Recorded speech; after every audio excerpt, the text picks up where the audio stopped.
Hello,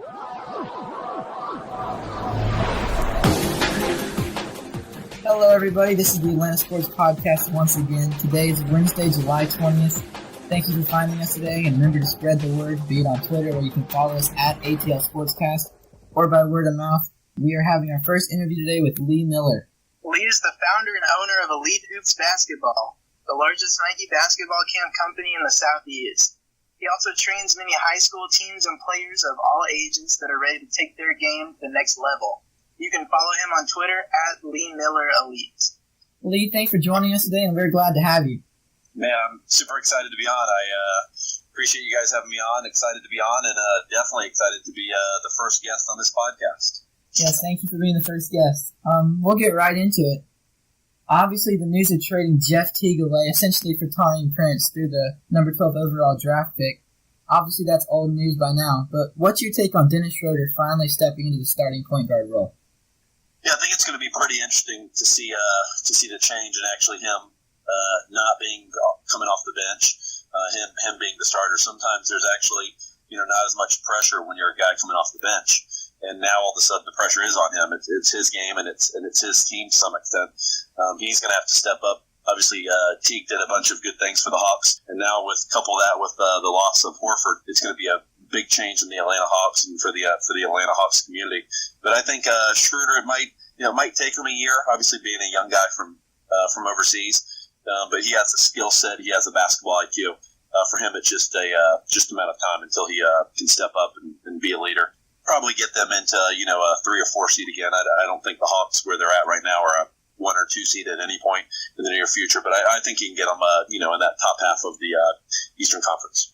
Once the main wave of free agency concluded, a lot of people began to ask if Dwight Howard would be better for Atlanta in 2016 than Al Horford would be.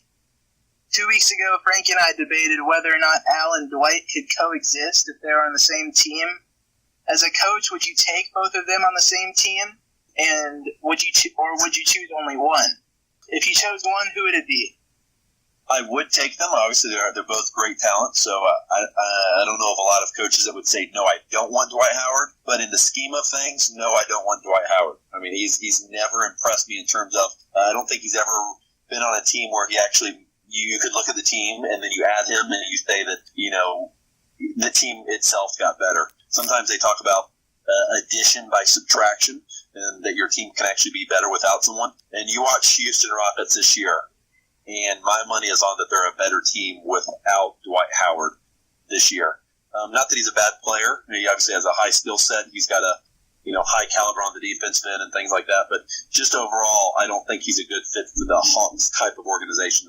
The team, the passing, the pick and pop, the shooting that they do. I think Horford was a much better fit, and I would have paid Dwight. Guys, is he making about 22 or 23, something like that? That sounds right. Yeah, if he's making 22 or 23 and the Hawks are paying that, I would have easily paid Horford a max contract. I would have paid, to me, Horford's definitely worth $5 or $6 million more per year than Dwight Howard is. Yeah, they were just saying that they were only about $6 million apart with Al Horford, so I think with him being a better system fit, that's might be a good reason to pay him the extra $6 million, but they win with Dwight, so that's going to be interesting to see. It's not our decision to make, fellas. That's why those guys are down there. We're working in Phillips Arena and we're doing a podcast, but that's just our opinion, I think. Yeah, the Hawks, they've made the playoffs the last 9 years. Al Horford's been a big part of that. But what pieces do you think they need to finally become a serious finals contender instead of a team that always seems to be an early exit in the playoffs? Yeah, I got this conversation with my friends a bunch about, what do teams need to be in the Eastern Conference Finals or in the NBA Championship. And, the chance of you getting there is slim, even if you're a really good team. So, me as a fan and as a basketball coach, I think you sort of have to look at it and just say, I like the Hawks being in, the top 4 or top 5 of where they're at. I don't think that you necessarily need to worry about them winning the championship. I think if they can sort of stay in that 4 or 5, you got to be happy as a fan, because there was a lot of years that when I was growing up, the Hawks weren't even remotely close to that. They had some bad years of winning 20 and 25 games. So to be in a position where, a bad year's winning 45, I'll take that. But to get directly to your point, I would have kept Horford. I think they need a good guy like that. Millsaps is getting better each and every single year. I do like Schroeder instead of Jeff Teague. The other thing that they could look at is getting maybe another shooter in there with the offense and the small ball that's going on. I think they need another guy to complement Corver either when he's out or on the opposite wing. So the Hawks re-signed Chris Humphries and they added Jared Jack to an already solid bench group. And the bench looks like it's going to be a strong point on this team.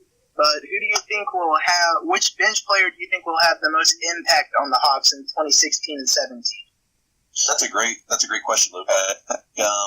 It's going to be interesting to see with the Hawks roster this year exactly what their bench looks like. I think that's been an easier question to answer over the past 3 or 4 years when the roster was a little bit more consistent. But this year, as you guys had mentioned earlier, with Corver getting a little bit older, a change of the point, and Horford moving, it could be a sort of a bench by committee. Whoever steps in there and can play some minutes and just has a really good couple minutes for him or a spurt. So there's 3 or 4 guys on the Hawks bench that played a lot of minutes last year that they're going to have to step up. So it might just be a different person every single night is the way the Hawks have been playing. Maybe not one consistent person. Okay, another question, kind of specifically about a bench player. Eddie Tavares for the Hawks hasn't played a lot of minutes in the NBA, a lot of D-League time, but he's known as a player that doesn't play offense very well. He's pretty limited on offense, but he's a good defender. So as a coach, do you utilize that player at all in a big game, or do you use them a little bit? How do you deal with a player like that? Because a lot of people seem to think that he could be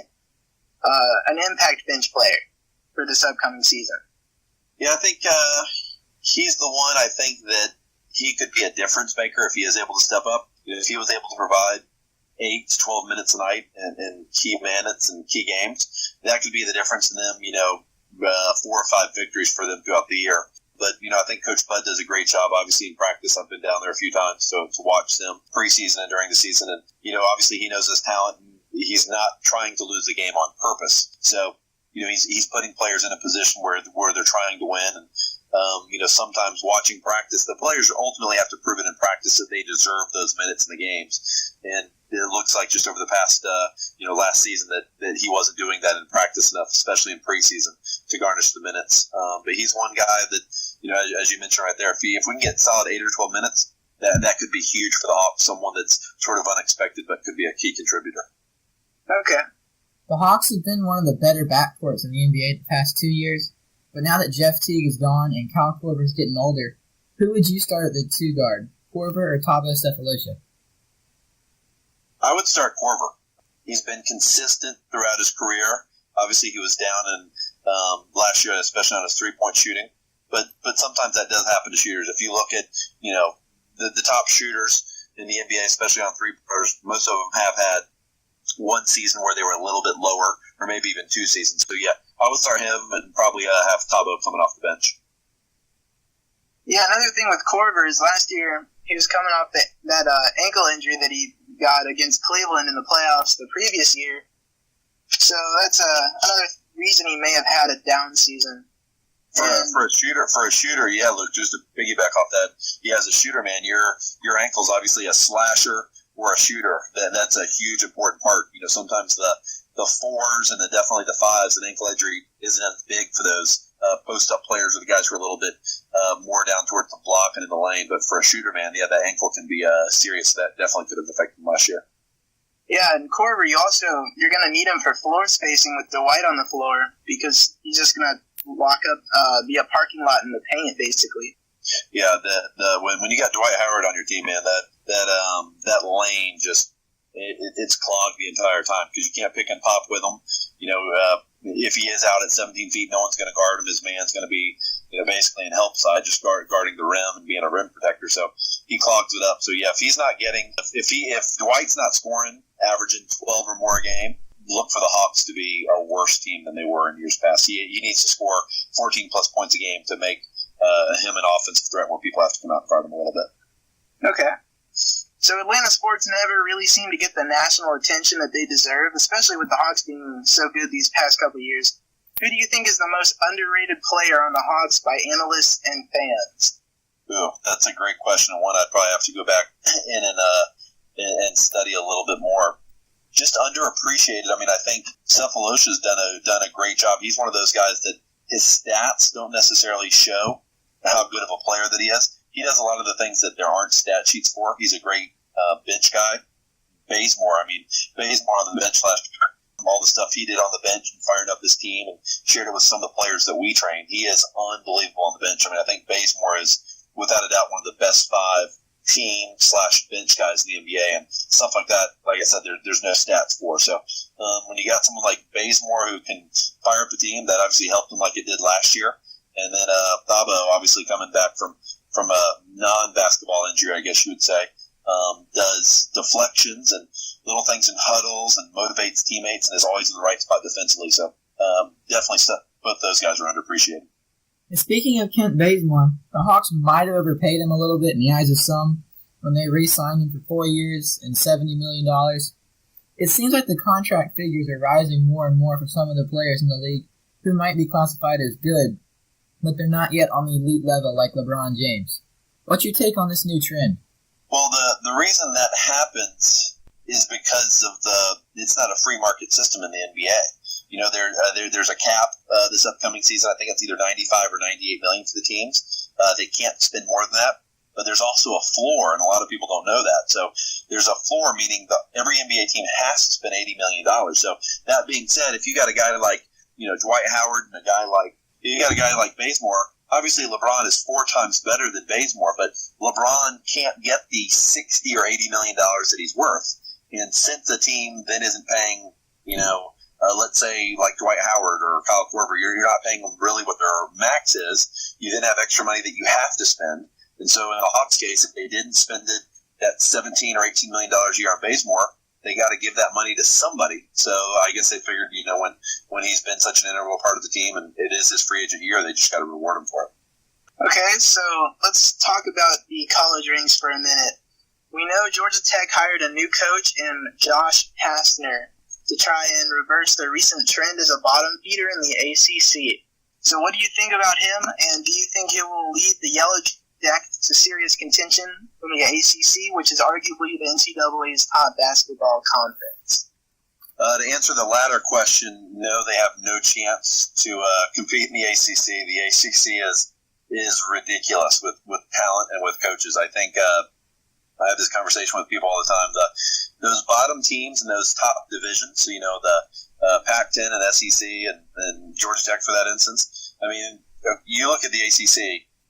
Duke's always going to be one of the top 4, top 15 teams in the country. Carolina, realistically, is always a top 15 team in the country. Syracuse is always a top 25 team. Louisville's always a top 25 team. So even in Tech's great years, they're going to be at best a 5th seed. So Pastor's a great guy. Was fortunate enough to spend some time with him a couple of years ago in Memphis on a trip. I was headed out to Little Rock, spent some time with him, and when Luke Walton was there on his staff, Damon Stoudemire, spent some time with him. He had a great player, Shaq Goodwin, come from here in Atlanta, played for him. Unbelievable recruiter, very tenacious. The Georgia Tech faithful will love him.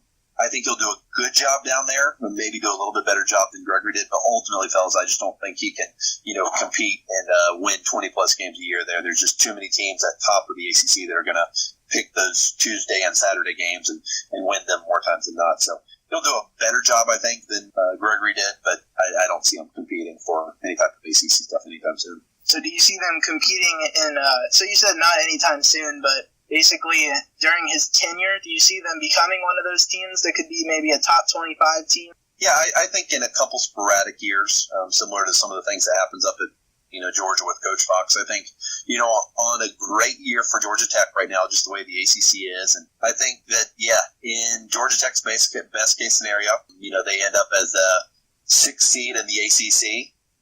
They're winning, they're 22-11 entering the tournament, and they're getting the 10th seed. I think that's about as good as expectations as you can have if you're a Georgia Tech fan right now for the next 5 or 6 years. Yeah, you mentioned Georgia under Coach Mark Fox. He's been there for a while now, but he's never had a great year. Do you agree with the idea that he needs to make them soon, or else might lose his job? Well, fortunately for Coach Fox, he's at a football school. Cares a lot more about football than they do basketball. So I think he's fine up there. Realistically, at a place like Georgia, I think as long as he wins, 20 games every once in a while, and he consistently is above 500, he could ride that job to the end of his retirement. They're not going to replace a guy like that. He's a standout coach.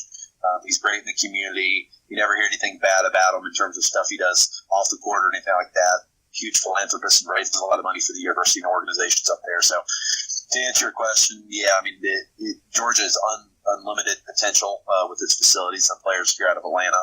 But I don't think he's on the hot seat or even close to it. I think it's a lot different than Tech. Tech has history and they expect Sweet 16s and Final Fours. Georgia's happy if he makes the NCAA tournament every 4 years. I think they're fine up there. So since you work with up-and-coming players from around the Southeast, who have you trained or watched that could burst onto the college or pro scene within the next few years? We were fortunate enough to train two of the players that were just drafted in the NBA draft up in New York a couple weeks ago. One of which was Malik Beasley, who's with the Denver Nuggets now, and the other one is Malcolm Brogdon, who was with the Milwaukee Bucks, and both of them had pretty good summer leagues out there in Vegas, the NBA Summer League. Between the two, Malcolm's a little bit more stable, and I think you know what you're going to get. His potential isn't as high. I think his floor is obviously maybe since he's a little bit more consistent, his floor is probably a little bit higher, and most of the coaches know what you're going to get out of him. Malik's the one that I've been working with him since he was a ninth grader at St. Francis High School out there in Alpharetta. He was a part of a couple state championship teams out there and had a great year at Florida State, averaged about 15 for him. He is the guy that has the P word, the potential. He's a guy that I look at that he could be one of those guys that averages, 15 or 18 points a game, similar to a guy, Lou Williams, who I worked with a few years ago.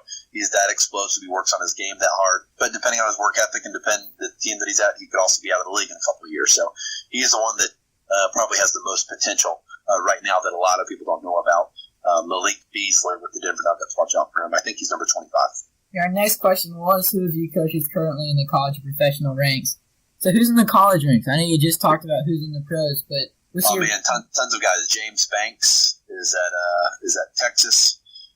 He was another player from St. Francis that we worked out with for a number of years at St. Francis. We probably have, last year's count, I think we had 61 players that we had worked with that were playing Division I basketball. That's impressive. You add Division II and Division III, and it was probably about 100. We trained 15 high school teams here in Metro Atlanta, and many of them are state championship caliber type players and type teams. So we were fortunate enough to work with a lot of high-level players and teams. At Norcross High School, we work with those guys. They have Lance Thomas and Rayshawn Hammonds. Both of them are rising seniors at Norcross High School. Watch them for them to have unbelievable seasons. They're getting all high major D1 offers. They pretty much have everything, but the Dukes and the Kentuckys of the world, they have everybody else giving them offers, so watch out for those guys. But yeah, probably about 5 dozen or so players playing in Division I right now. A couple of them at Georgia, ACC, SEC schools, but a lot of them mid-major and lower booth. Yeah, we've enjoyed having you today, and we look forward to talking to you as basketball season approaches. Man, I appreciate you guys having me on. Glad to touch base with you guys, talk sports. Obviously, we don't even have to do it on a podcast. We can just go to Taco Mac and have dinner and talk hoops. But I appreciate you guys having me on. Look forward to catching up with you guys soon, maybe later in the summer. All right, thank you. All right, thank you. See you guys. Remember to check out our website, atlantasportspodcast.com, where you can contact us under the Contact Us tab, listen to our latest episodes, and also find links to all the directories where we are listed in along with our Twitter account. We're going to move on back to our normal show routine. Yeah, we covered most of our basketball news right there. That's some great stuff from Lee Miller. We'll go right back to our Braves. They're the one professional sports team in the city of Atlanta that is still in season, so we got to do a little bit about them. They took 2 out of 3 at the White Sox last week, and they lost 2 out of 3 versus the Rockies. They lost 2 out of 3. The third game and final game of that series was earlier today. They lost at the Reds. So we were just wondering, we got to thinking, the manager for next year, it's still not set. Brian Snitker is still labeled as the interim manager. So, Luke, has Brian Snitker earned his spot with the team for good, or should the Braves look elsewhere? Yeah, I think the Braves are going to keep evaluating with Snitker. If something were to happen where the Braves pull a collapse like they did in 2014 and lose a bunch of games in September and look like they gave up, then I don't think we keep him. If something of that nature happens, we probably won't be keeping Snitker just because he still has that interim tag on his name tag, basically. So I think, barring anything crazy, I think he's going to be set as manager. Because for next year, he'll have practice from managing most of this year. He'll know how to manage a rebuilding team. It's not like we're going to stop rebuilding next year and be really good and make the playoffs. Right. It's going to take a couple more years. I think Snicker can definitely manage that. He showed improvement as soon as he took over for Freddie Gonzalez. He's got a better win percentage, even though he's coached or managed more games than Freddie has by now. Very true. But yeah, I'd be fine with Snicker. I think the Braves would be too. Yeah, I agree. Because, like you said, the experience he can learn this year and even next year in 2017, it's invaluable experience he can learn that he can use for when we're going to be competitive, and hopefully in 2018 or 2019, or even farther down the road. I also think he can use his past 40 years of experience in the Braves organization to his advantage. He really knows what he's doing, and you can tell. He's also got a very calm, he's got a good presence, and he knows how to get his team riled up at the right points. And, I just think he's very good at what he does. Definitely. So we'll move on to the Atlanta Falcons. The Players Report, July 27th. I believe that is 1 week from today. Training camp starts the next day, July 28th. Here's some final thoughts before training camp officially opens. It is right around the corner. Here's what we put together as the strongest and weakest, along with the most critical point of attack for the season ahead. Yeah, so with our strongest point, we said our secondary and run game would be very strong. The run game, because Devonta Freeman and Tevin Coleman should have good years in the passing game with Matt Ryan and Julio Jones to help spread around the ball on offense. It really should open up the run game a little bit. So I think our offense will be better than last year. Even with Kyle Shanahan as the offensive coordinator, it should improve. And the offensive line is going to be better. Pro Football Focus, they rated our offensive line as the number 5 in the league, which a lot of people think is high. I personally also think it's high, but that means they think we're going to be good on offense. So that's fine with me.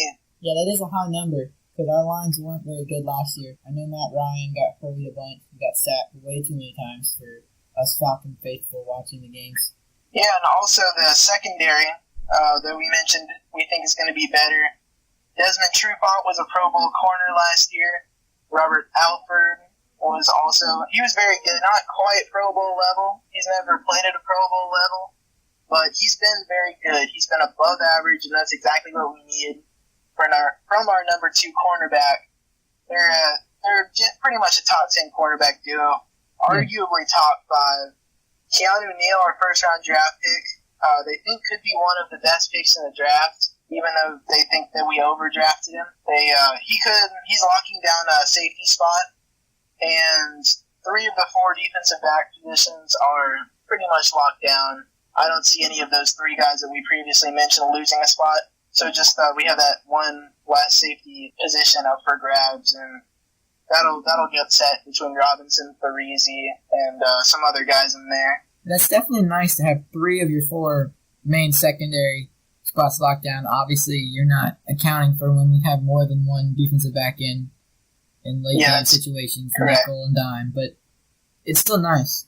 The only thing is, we still have to work on our front 7. Yeah, on another note, Jalen Collins, our second-round draft pick from 2015, has a 4-game suspension, but once he comes off of that, he's going to keep strengthening our cornerback area, and then that'll be good for the nickel and dime packages when we have an extra cornerback who's supposed to be very talented. Hasn't shown much in his rookie year, but sophomore season could be a lot better. Yeah, so the weakest, they said defensive line. Yeah, they had 19 sacks in the 16 games that they played last year. That's obviously the worst in the NFL. That's an absolutely abysmal number. But our defensive line looks like Jonathan Babineau and Grady Jarrett will be our starting defensive tackles, with Vic Beasley and Derek Shelby being the defensive end. Derek Shelby, if you haven't heard his name, he was defensive end for Miami. He was behind Cameron Wake last year on the depth chart. It's not like he was behind any bad player. And he was pretty efficient with Miami. A lot of analysts think that it'll be one of the biggest deals of free agency. So hopefully that'll turn out and will improve our pass rush. Mentioning the pass rush, we think that'll be our most critical point of attack as well. Vic Beasley is moving to linebacker, but also playing defensive end, so he'll be taking snaps at both positions. And Rashid Hageman and Courtney Upshaw will both be taking on different positions. Rashid Hageman was a defensive tackle, and now he's going to be moving to defensive end and playing a little bit of both. And Courtney Upshaw is a defensive lineman and linebacker. He came out of Alabama. He slid in the draft and never really panned out for the Ravens, but the Falcons coaches are going to see what they can do with him. That'll be interesting to see, especially with Vic Beasley. He was our first-round draft pick last year, where he feels most comfortable, and if he will be able to play both positions when the season comes around. So now we're going to move on to some college football. Will all four Georgia colleges make a bowl game for the first time this season? I mean, yeah, they all look decent enough to win the 6 games, which is necessary to qualify for a bowl game. Obviously, last year there's 40-something bowls. Even some 5 and 7 teams made the bowl game last year, which is a little bit disappointing. I know I was a little disappointed in that. But last year, 3 of the 4 made bowl games. The only one, surprisingly, was Georgia Tech.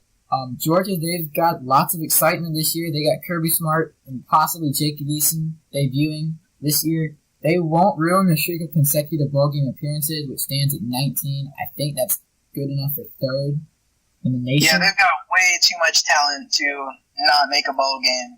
Yeah, they'll get at least 6 wins. They'll probably get around 8 or 9 this year in the first year of Kirby Smart. Yeah, I think 6 wins would be incredibly disappointing. Yeah, so do I. Obviously, Mark Richt was fired for winning 9 games a year, or 10 games a year.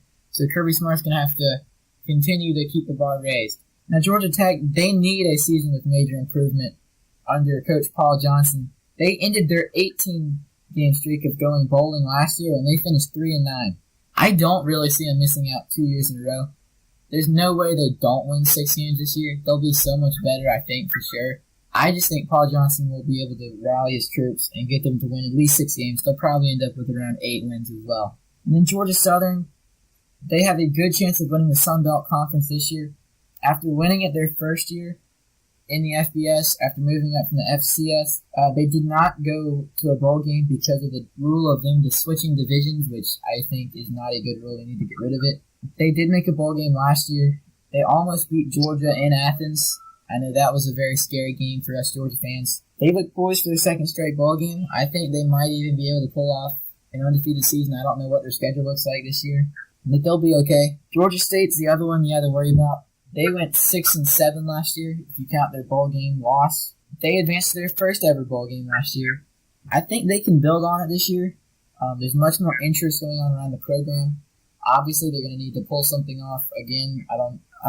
They were 2-4 or 2-6 last year, and they won 4 in a row to qualify for a bowl game. I don't see them rivaling Georgia Southern for the Sun Belt title, but I think they also can be mediocre. They can get in the middle of the pack. That brings us once again to the end of our show. Thank you again for finding us on iTunes, Google Play, Stitcher, or on our website at AtlantaSportsPodcasts.com. We hope to see you next week with another show.